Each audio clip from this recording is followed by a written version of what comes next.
Ce jour-là, la famille Doyle profite d'une météo particulièrement clémente pour s'immerger dans les jardins du château de Bollon.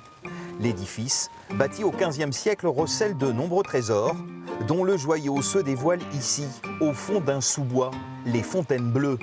Une beauté quasi surnaturelle qui, à chaque fois, impressionne les visiteurs. C'est vraiment joli. C'est super Regarde. joli. Même là-bas, tu vois. C'est la magie. C'est la magie que ça donne. Donc un endroit comme ça fait la base des histoires de fées. Et un endroit où on peut se poser. Un véritable sortilège. Comme plongé dans un tableau impressionniste, le spectacle envoûte. Et même ceux qui ont déjà succombé peuvent facilement s'y laisser reprendre. J'étais déjà venue une fois, Ouais.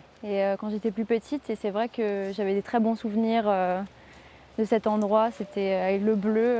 C'est vrai qu'en revenant, j'avais oublié que c'était comme ça. C'est vraiment impressionnant. À tel point que les Fontaines Bleues n'ont aucun mal à faire parler d'elles. C'est d'ailleurs ce qui a poussé ce couple à programmer une visite.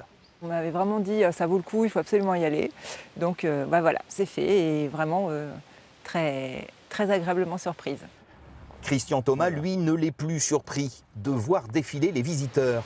À 88 ans, le propriétaire des lieux ne se lasse pas de lever leurs secrets.